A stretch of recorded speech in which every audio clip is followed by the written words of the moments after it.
The room smelled like roses and old varnish, that expensive country club gloss that hides everything under a shine. Crystal chimed as servers cleared plates. My sister's laughter floated across the table light and practiced. When I stepped back from the hallway, drying my hands on a linen towel still damp from the restroom, I saw her laptop open in a side room, the blue glow spilling across a polished oak table.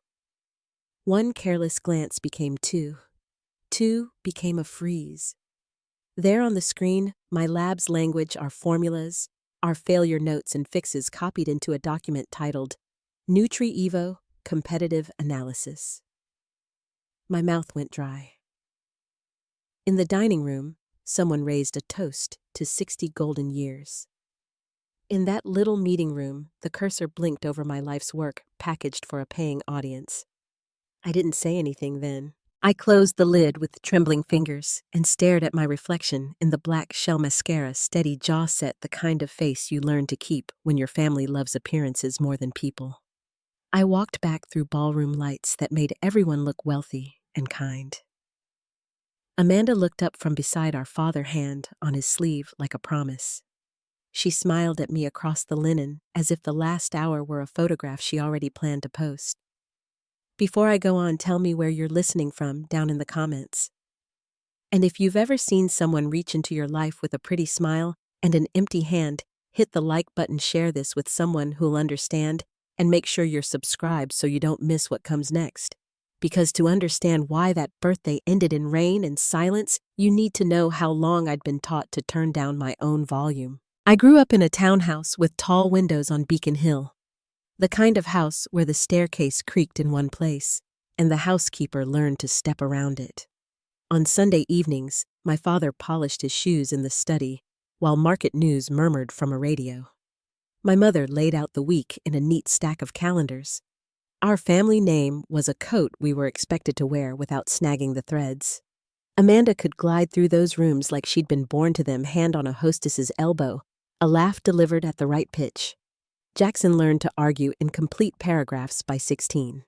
I learned what happens when oil hits a hot pan and why heat isn't just temperature, but time. There were warning signs early. The day I turned the kitchen into a lab age 12, chasing a binder that would make a veggie burger bite the way a steak does. The smoke alarm scolded us all. My father didn't shout.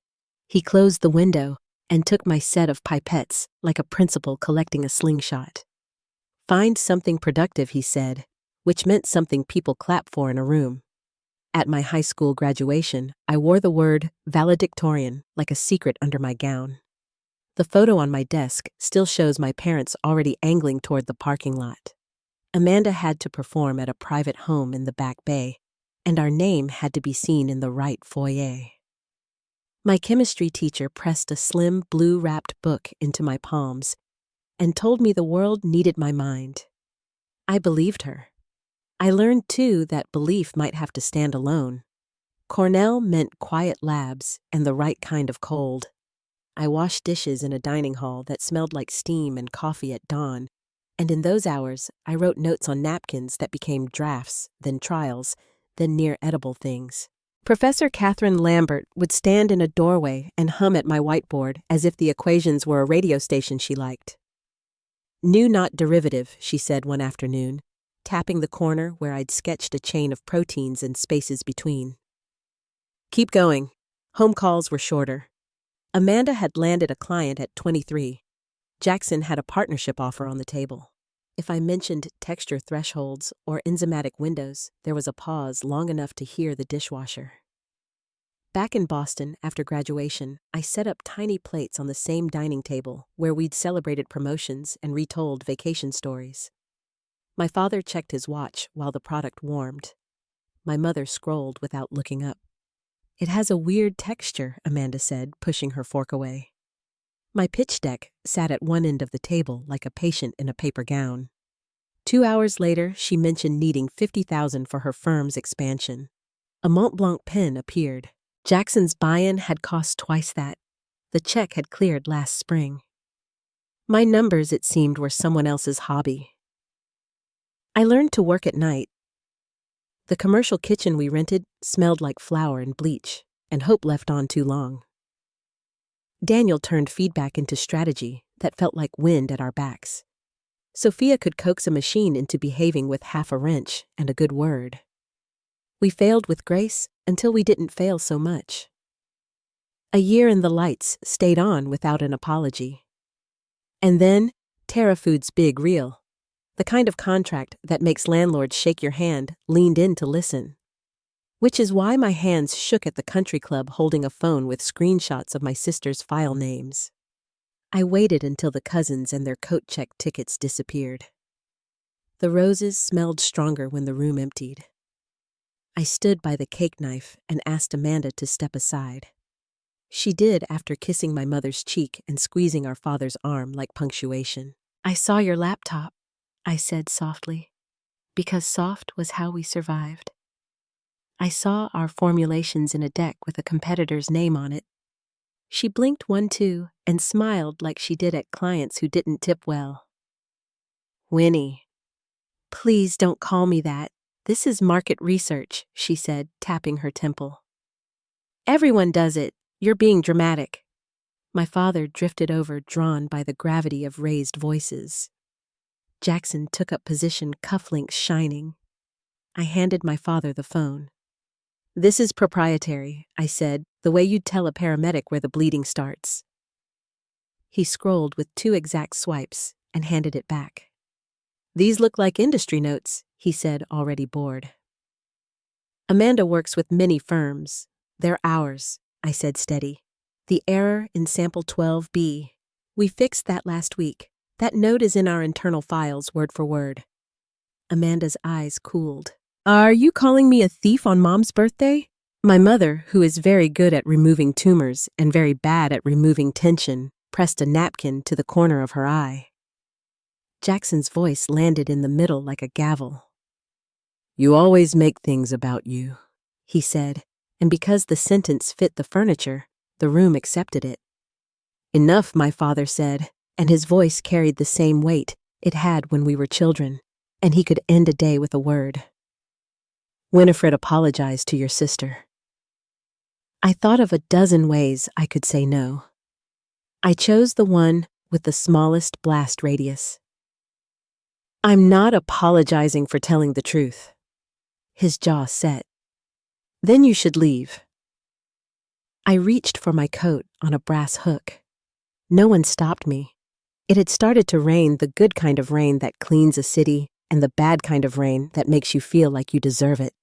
I was halfway across the parking lot when my phone began to buzz. "Emergency, call me now," Daniel had texted.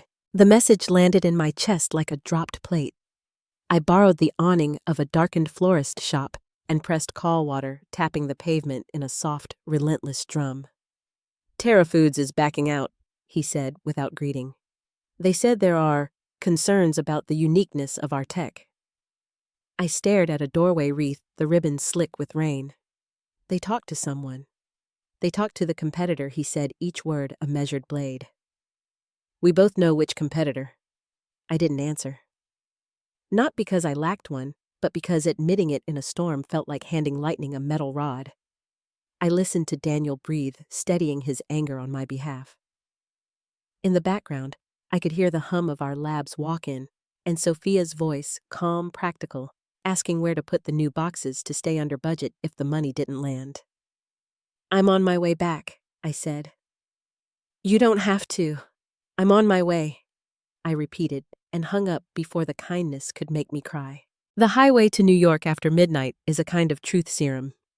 The wipers snapped a metronome I couldn't ignore. I thought about the birthday roses, the crystal, the way my father had handed my phone back like he'd been offered a brochure for a charity he didn't support. I thought about 5th grade when I memorized the periodic table in 2 nights because a teacher told me I wouldn't like it. I thought about the blue-wrapped book from my graduation, the one that still smelled faintly of the teacher's citrus perfume and old paper, and the inscription promising that the world needed my mind. Back in the lab, the tile was cold through my shoes, and someone had left a post-it on the fridge reminding us to label everything. The quiet had weight. I stood at my station and laid out my tools with the kind of care that makes small things holy. Terra Foods might be gone. The rent wouldn't care. The payroll wouldn't blink. In the glass wall, my reflection looked like anyone who stayed too late to keep a promise. I turned off the security light and let the hum of the machines become a kind of prayer. In the morning, I would make calls and take numbers that hurt.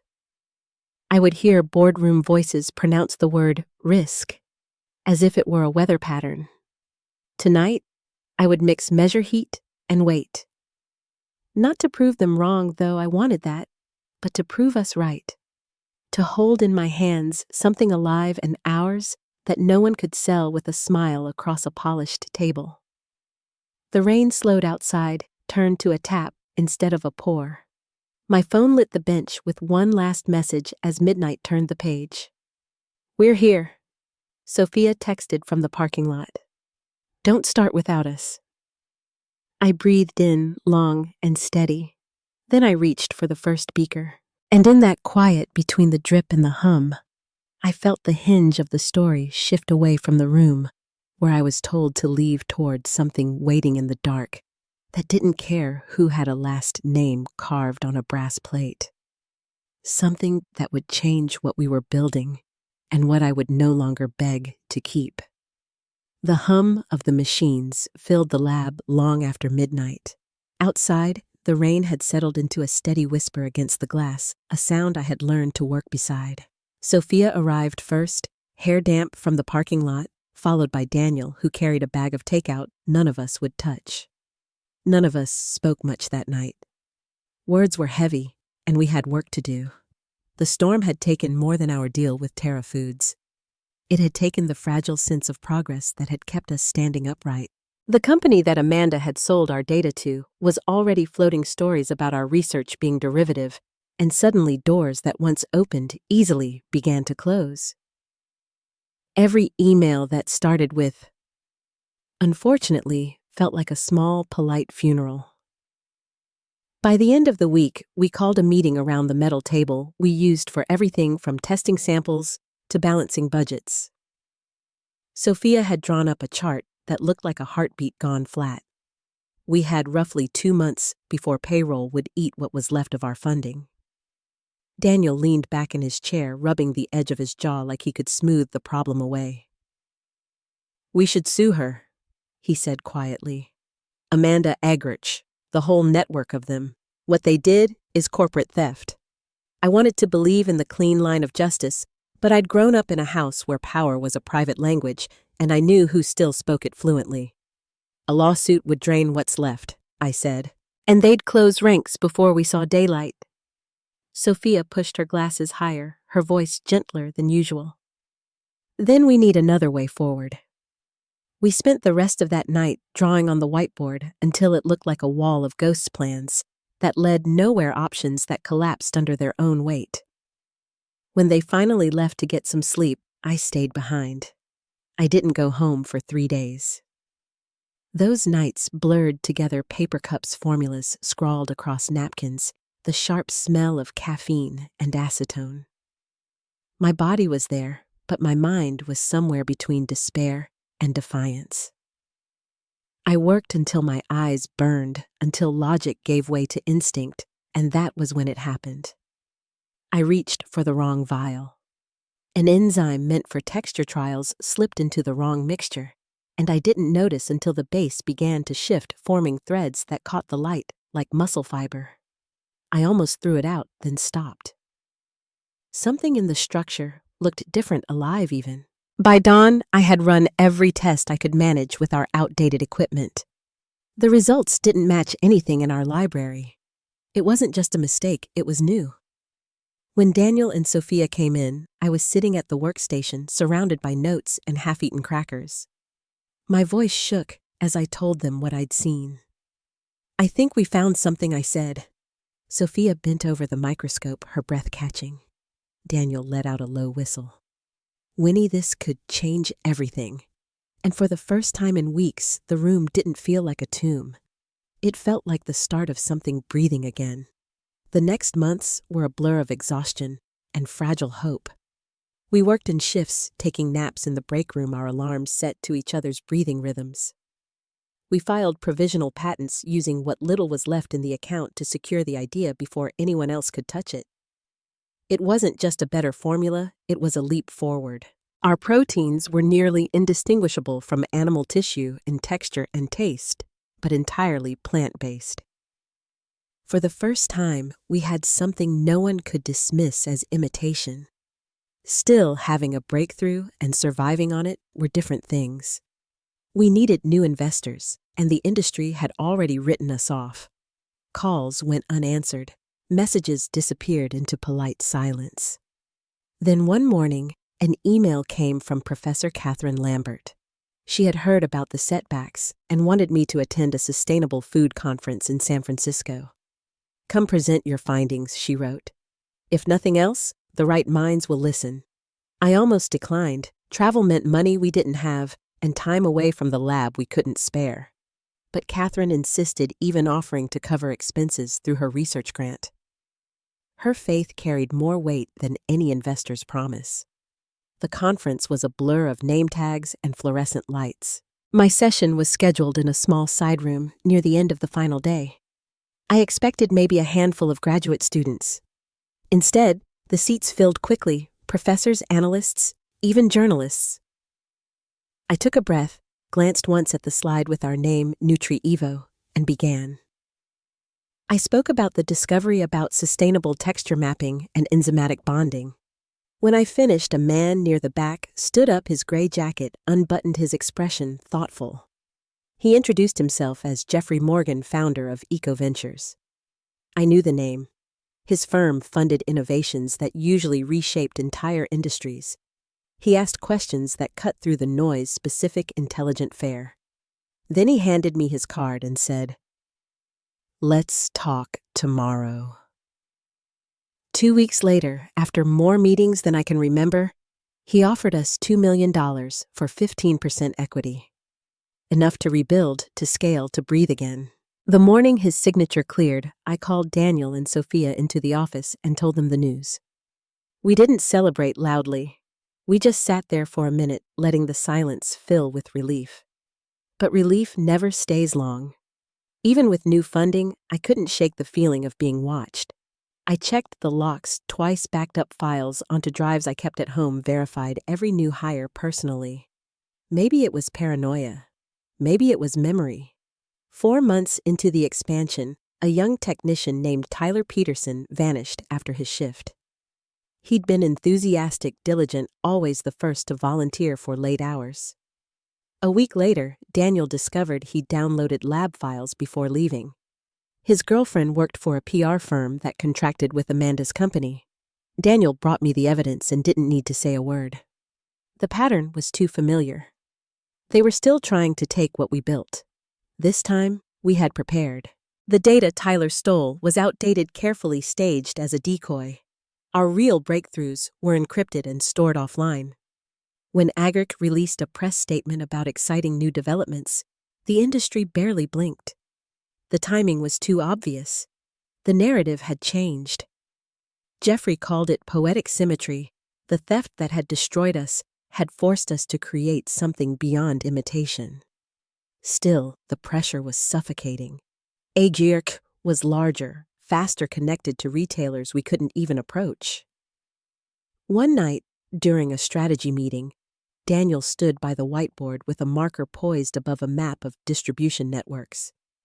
"If we can't beat them here," he said, drawing a circle around the United States, "we'll go somewhere they aren't." Sophia leaned forward. "Asia," she said quietly. "Their plant-based market is exploding. They don't have the same entrenched competitors." The idea seemed impossible at first. We were still recovering, still small. But Jeffrey agreed. "They'll expect you to fight on their turf," he told us. "Don't. Take the fight where they can't follow." For the next months, we built toward an international launch. We studied local diets, adjusted flavors, learned cultural nuances. Our kitchen smelled like spices from 3 continents. By the time the San Francisco Food Innovation Expo arrived, we had something to show the world. Our booth was simple but alive, clean lines, warm lighting, and plates that steamed with new possibilities.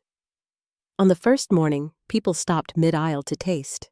Their eyes widened, not politely, but genuinely. By afternoon, representatives from Green Future, a major Asian food distributor, asked for a private meeting. That evening back at the hotel, we learned Agric was circulating rumors that our process was unsafe. Amanda's name appeared again in the whispers. I felt the old ache rise, but Jeffrey stayed calm. "Let them talk," he said. "We'll show proof." We fast-tracked our safety certification through FoodSafe Global, one of the strictest bodies in the industry. Their approval arrived just hours before the expo doors opened for the final day. We framed it beside our samples. The crowd that gathered couldn't miss it. When Green Future's executives returned, they stayed for over an hour tasting, asking, calculating. They wanted exclusivity for Asia, and we began negotiations that stretched long into the night. By the time the contract was signed, $500 million in licensing and distribution rights, I could hardly feel my hands. It was the largest deal in our sector's history. Agar Chicha's press release the next morning read like an obituary. The next days passed in a haze of headlines and interviews. We were suddenly everywhere: business journals, industry panels, morning news features. For the first time in my life, people weren't laughing at what I built. They were quoting it. But success carries its own kind of silence. When the lights of the cameras faded and the calls ended, I sat in my hotel room overlooking the bay, thinking about a dining table in Boston and a woman who once said, "This is a hobby, not a career." Outside fog pressed against the window like memory trying to get in. I wondered if they were watching the news, if they recognized my name when it scrolled across the screen. Sophia knocked softly on the door, holding 2 cups of tea. She didn't say anything at first. We just stood there, watching the city lights reflect off the water. "You did it," she said finally. "We did it," I answered, and meant it. But beneath the triumph, something quieter stirred a hollow space I hadn't expected. I had proven every one of them wrong, yet a part of me still waited for a voice I might never hear again. When I returned to New York, winter had already settled in. Snow gathered along the sidewalks, softening the world. Our office buzzed with plans for expansion, new hires, new partners. I threw myself into it, but at night, when the city lights dimmed, I could still feel that ache. And just when the noise of success began to drown it out, my phone lit up with a name I hadn't seen in months. Amanda. The screen glowed for a long time before I let it ring out, but the sound lingered in the air long after it stopped. I thought of the storm that had started all of this. The birthday laughter, the silence after the door closed behind me. I thought of what it cost to get here. Then I turned off the light and sat quietly in the dark, waiting to see what would come next. The phone didn't stop ringing that night. Amanda's name appeared 3 times before I finally silenced it, but her voice still lingered in memory, the practiced warmth, the bright layer that always hid an angle underneath. For days, I let the calls go unanswered, convinced I could simply outwait her. Success, I told myself, was the only response I needed. Yet silence has a way of echoing. When her message finally came through, it wasn't about business. It was about Christmas. She said our parents wanted the family together, that it had been too long. Her tone was honeyed, almost tender. Against my better judgment, something softened. Maybe it was the time of year, or the exhaustion that comes after winning a war. I agreed before I could talk myself out of it. The following week, I found myself walking through department stores lit in gold and red. I hadn't bought gifts for my family in years, but habit guided me. I chose a first edition of my father's favorite economic text, a necklace for my mother crafted with all our birthstones, and for Amanda, a scarf the color of dusk. Each item felt like a small olive branch wrapped in tissue paper. The night before Christmas Eve, I stayed late at the office, finalizing holiday bonuses for our team. The city was coated in quiet snow, the kind that softens traffic noise and turns windows into mirrors. My phone lit up again. This time I answered. Amanda hesitated before speaking. Her voice was careful. "Winnie, about tomorrow. We've been talking, and we think it might be better if you didn't come this year." At first, I thought I misheard her. I asked her to repeat it, and she did slower this time, as if kindness could make the words less cruel.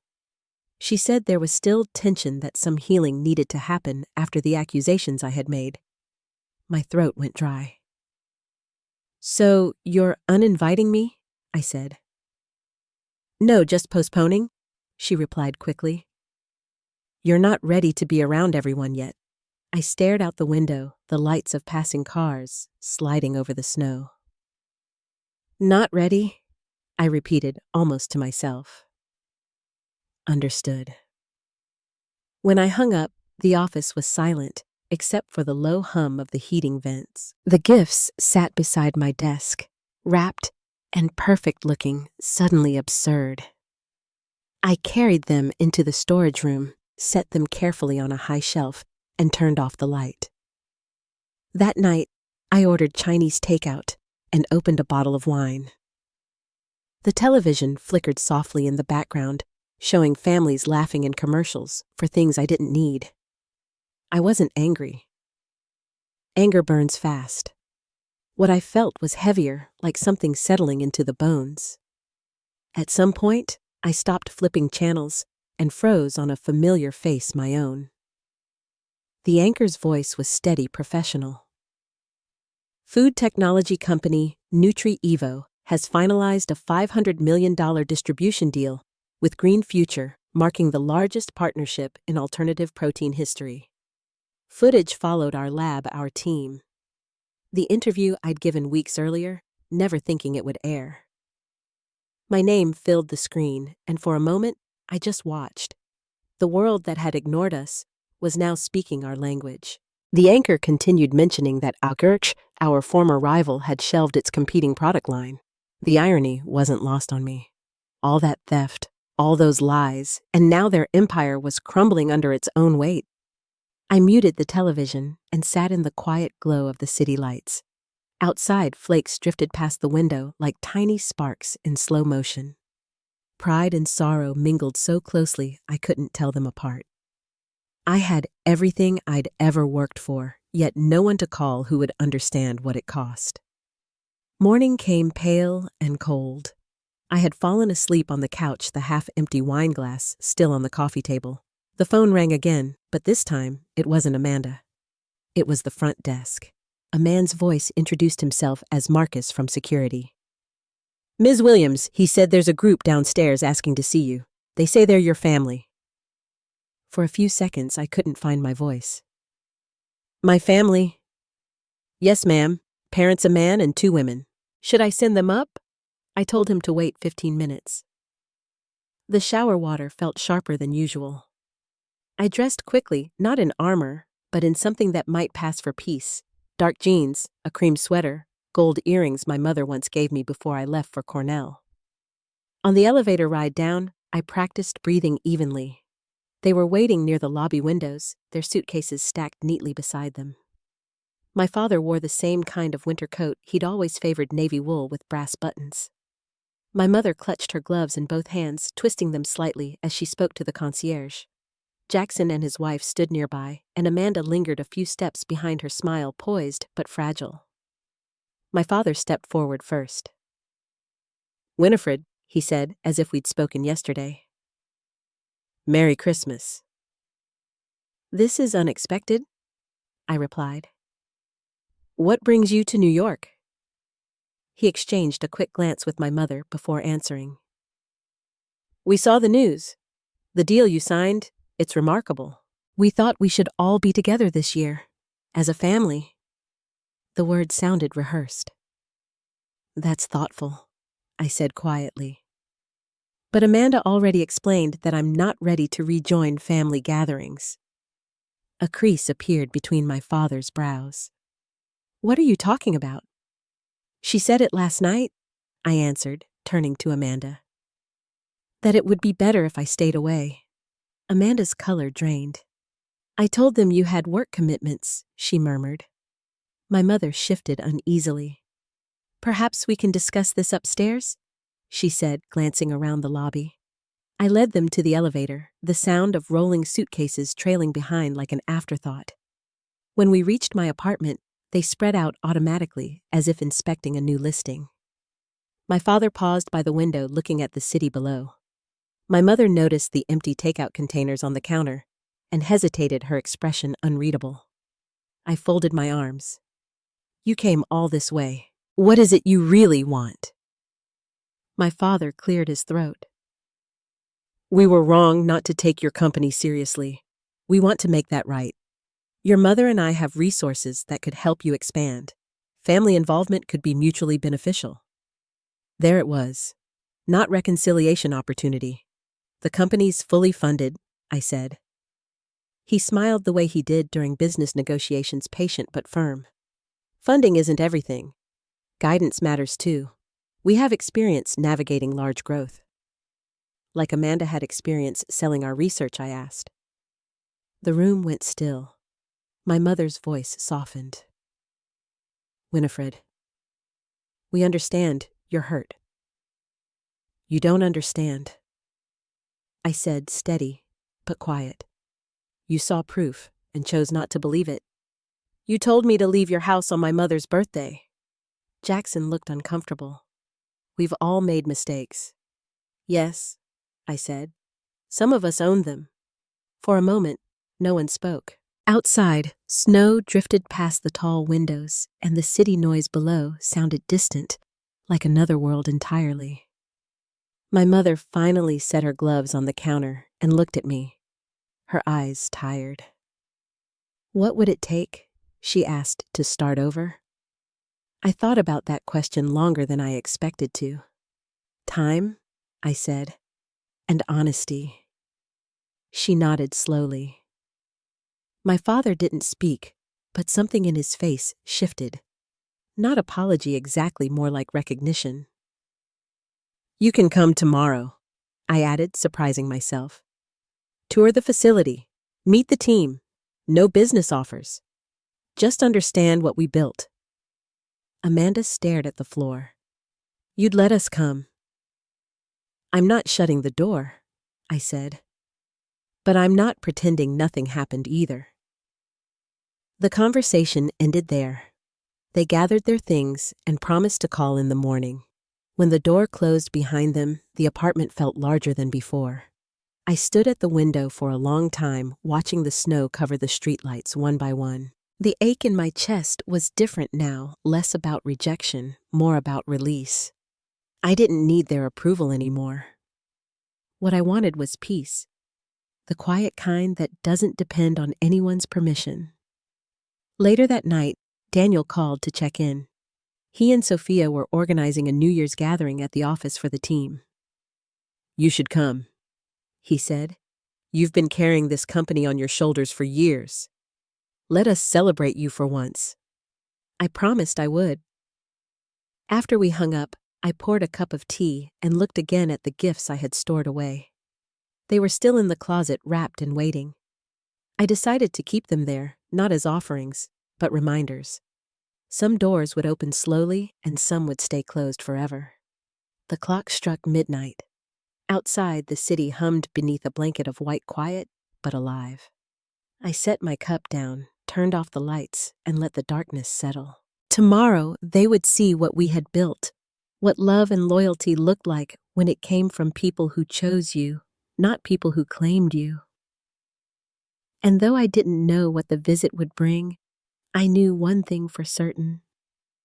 I was finally ready to meet them on my own terms. The next morning, sunlight spilled through the glass walls of the Nutri Evo headquarters, the kind of soft winter light that makes everything look sharper and cleaner than it really is. The air carried the faint smell of roasted coffee and sterilized steel. My parents arrived first, followed by Amanda and Jackson, the four of them stepping out of the elevator like they were entering a museum instead of my life's work. Daniel greeted them with the same calm professionalism he used in investor meetings. Sophia handed them visitor badges and offered a brief smile that didn't reach her eyes. I watched their faces as we walked past the open lab rows of stainless steel tanks, glass panels, and screens glowing with protein structure data. This is where it happens, I said, gesturing to the workspace where we'd nearly lived for years. My father nodded slowly, hands clasped behind his back. Impressive, he said the word, careful, as though he were testing how it might sound out loud. Amanda stayed close to our mother, taking in every corner like she was filing away details. Jackson seemed out of place, tugging at his sleeve, as though he'd prefer to be in court. My mother lingered behind the group, her eyes on a series of framed photographs hanging near the conference room our team at work, a collage of faces and milestones. Sophia led a short demonstration describing how the enzyme process worked, how our discovery had changed the texture of plant proteins at a molecular level. I caught my father's expression as he listened, part admiration, part calculation. I had seen that look before in boardrooms where deals were born. When the presentation ended, he turned to me. "You've built something extraordinary," he said, his tone almost generous. I underestimated it. For a moment, I thought that was enough, but then he added, "Still, this level of growth requires oversight. You'll need guidance to manage what's coming." If the family were to have a more formal role, I stopped him with a small shake of my head. "That's not why I invited you here." Amanda cleared her throat. "Dad just means we could help make sure you're protected. With our connections, we could open doors internationally." Daniel stood near the window, saying nothing. Sophia looked down at her tablet, the pen in her hand still. I felt the old ache rising again, the one that came from always being seen as a project to be corrected. "I appreciate the offer," I said softly. "But we already have what we need." My father frowned. "You can't close yourself off out of pride." "This isn't pride," I replied. "It's boundaries." The room fell silent. Outside the glass, a few of our engineers moved carefully between workstations, unaware of the quiet battle unfolding behind the door. Amanda shifted in her chair. "You've always been difficult, Winnie," she said, trying to sound amused. "Even when we were kids, you had to do everything your own way." "That's true," I said, folding my hands on the table. "And that's exactly how this company survived." My mother finally spoke, her voice gentler than I remembered. "Your father and I didn't come here to argue. We came because we realized we missed too much. We didn't understand what you were building. We're trying to." The sincerity in her tone startled me. She looked older than she had at Christmas, her confidence dimmed, but not gone. There was something fragile in her expression that reminded me of late nights when she used to fall asleep in her office chair, too proud to admit she was tired. I nodded slowly. "Then start with this," I said. "Walk with me." I led them through the lower floor, where the production teams worked, the hum of machines steady the air warm and faintly sweet from the protein synthesis process. Workers in white coats moved efficiently, checking readings, adjusting valves, noting results. These were the people who had stood beside me when everything nearly collapsed. At the far end of the lab, we passed a small break area filled with laughter and the smell of coffee. A few employees recognized me and waved. I waved back, proud of the simple normalcy of it. "This is family," I said quietly, not to boast, but to explain. They believed in me when no one else did. My father's face softened, but he said nothing. When we returned upstairs, Amanda looked uneasy. "You've done well," she admitted, her voice thin. I didn't expect she stopped searching for the right ending. "It's all right," I said. "You didn't have to expect it. You just had to stay out of the way." Her eyes flickered, the brief flash of guilt quickly covered by composure. Sophia appeared at the doorway, then saving us all from the silence. "Winnie, the Green future representatives just confirmed the follow-up meeting for next week." "Perfect," I said, turning back to my family. That's the company that signed the international deal you saw on the news? My mother smiled faintly. You sound just like your grandfather, when he used to talk about his practice calm but certain. The mention of him caught me off guard. He'd been the only one in our family who understood quiet persistence. I felt the sting of nostalgia before I could hide it. He taught me that results speak louder than approval, I said. My father sighed as though weighing what to say next. Perhaps we all could have learned that lesson sooner. It wasn't an apology, but it was the closest thing he'd ever given me. I showed them to the elevator, thanked them for coming, and told them I'd be in touch. Amanda lingered for a moment, looking at the city through the glass wall. You really don't need us, do you? She asked. I thought about it carefully before answering. I still want family, I said. I just stopped asking for it in the wrong places. She nodded, the faintest tremor crossing her mouth. Maybe I deserve that. When the elevator doors closed, I exhaled slowly, my reflection dissolving in the mirrored panels. Later that evening, Daniel found me sitting in the quiet conference room, the city glowing behind me. They left, he asked. I nodded, peacefully for once. He leaned on the doorframe. That looked like closure. Maybe, I said, or the start of something else. For the next week, I worked longer hours than usual, driven not by obligation, but by a strange calm. When the day of the Green Future meeting arrived, I stood before a table of executives who spoke 3 languages among them, yet all understood the language of precision.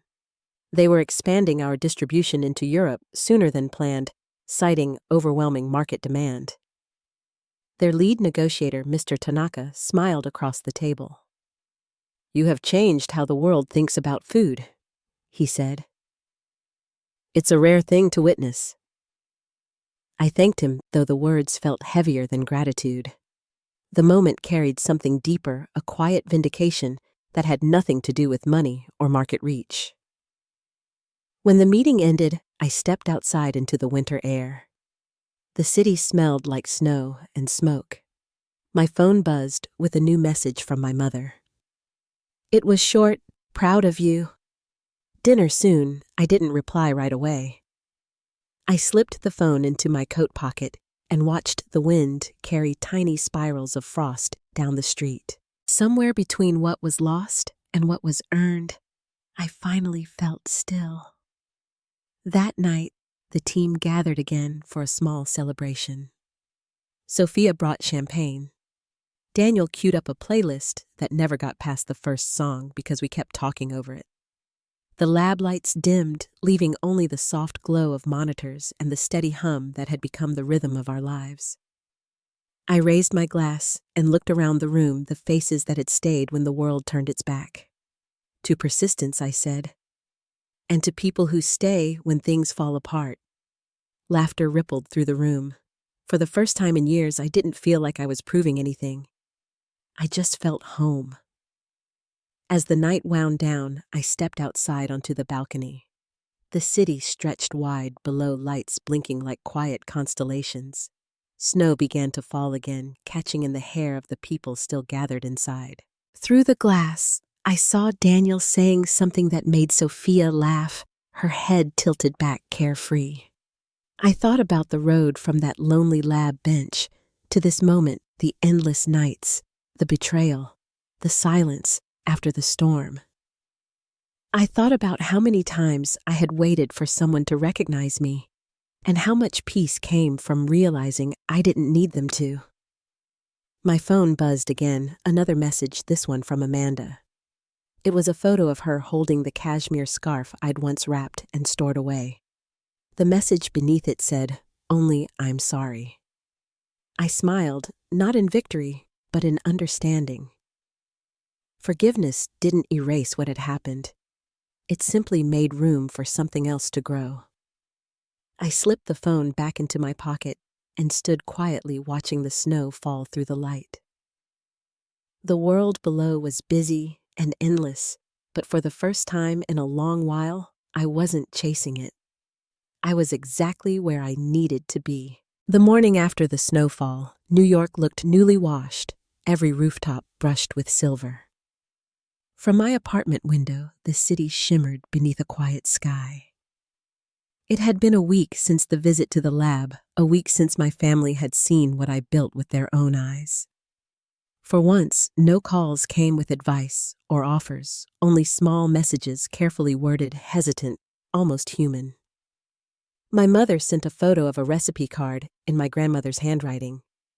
"Thought of you," she'd written beneath it. My father's email arrived a few days later, a brief note of thanks for the tour, and a link to an article praising Nutri-Evo's new line. Amanda's message came last only 2 words. "Still sorry." It was enough. The quiet that followed wasn't empty. It was the kind of silence that lets you hear your own breathing again. The office moved at a slower rhythm now. The holiday lights still twinkled along the window frames, and our team worked with an ease we hadn't known in years. Daniel brought in bagels every Friday morning. Sophia started leaving little notes on my desk, reminders to eat to rest, to live like a person again. One afternoon, Professor Lambert came by the lab unannounced. She stood beside the tank's, hands clasped loosely behind her back, her eyes shining with pride. "You built more than a company, Winnie," she said softly. "You built a future that feeds itself." Her words stayed with me. That evening, after everyone had gone home, I wandered through the dim hallways, stopping to watch the hum of the machines.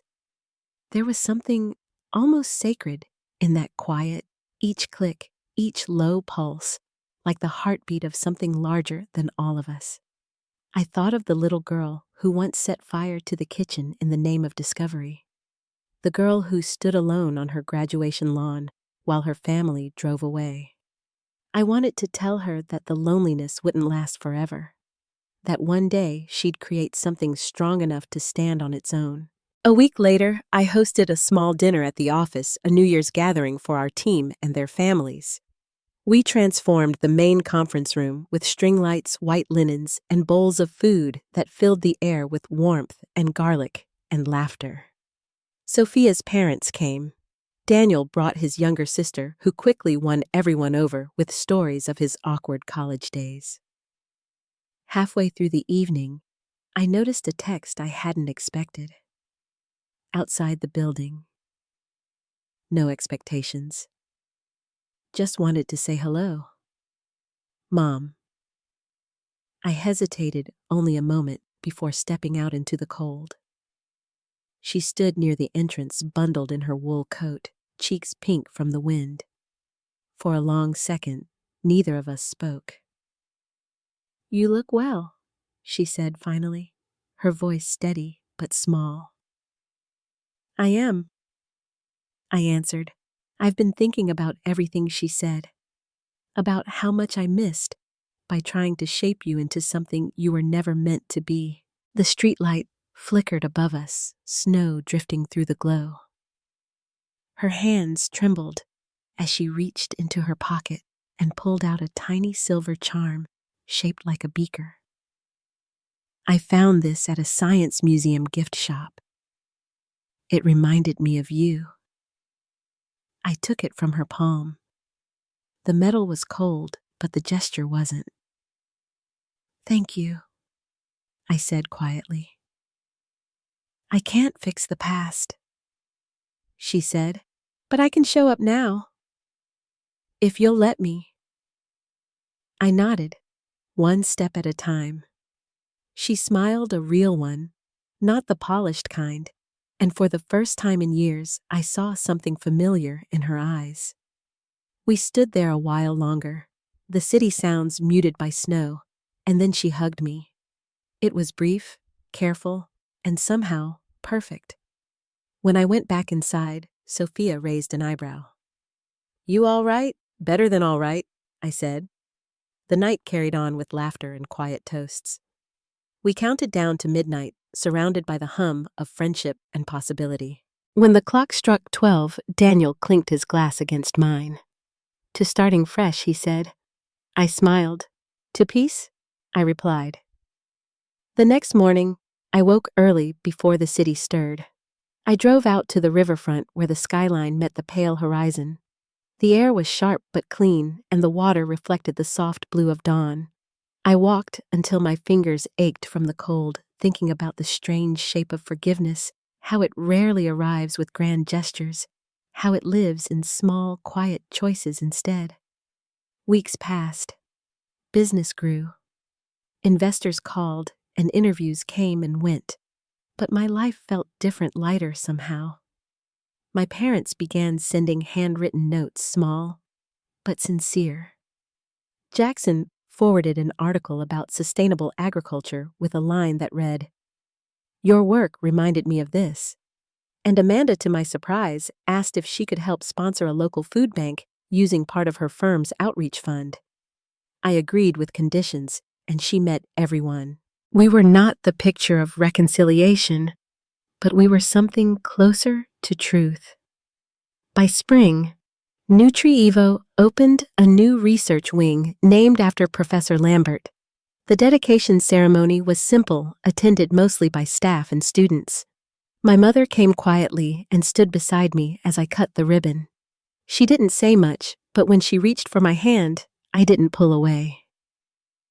Later, I walked alone through the new corridor, the scent of fresh paint mingling with the faint hum of refrigeration units. Sunlight filtered through the glass ceiling, scattering across the polished floor. I paused at the end of the hall where a small plaque hung by the door. It read, "Innovation begins where doubt ends." I traced the words with my fingertips, feeling their weight. Doubt had followed me for years, my family's, the industry's, sometimes my own. But it no longer defined me. That evening, back in my apartment, I set the tiny beaker charm on the windowsill beside the blue-wrapped book from high school. The city stretched below, alive and endless. Somewhere in the hum of traffic and the whisper of wind against the glass, I heard peace settle in. I poured a cup of tea and sat by the window as the sun dipped behind the skyline. The sky turned the color of copper and honey, and I thought about how strange it was that closure could feel so quiet. Somewhere along the way, the need to be seen had turned into the joy of simply existing as I am. Family didn't mean approval anymore. It meant presence. It meant the people who stayed when everything else fell apart. I looked at my phone, at the long thread of messages from people who had become my chosen family. Daniel, Sophia, Professor Lambert. The laughter from last night still lingered in my chest like music after the song ends. Peace, I realized, isn't given. It's something you decide to keep. If this story spoke to you, tell me where you're listening from. I'd love to know. And if you've ever found strength in walking your own path, share this with someone who needs to hear it. Thank you for being here, and remember, sometimes the quietest victories are the ones that last.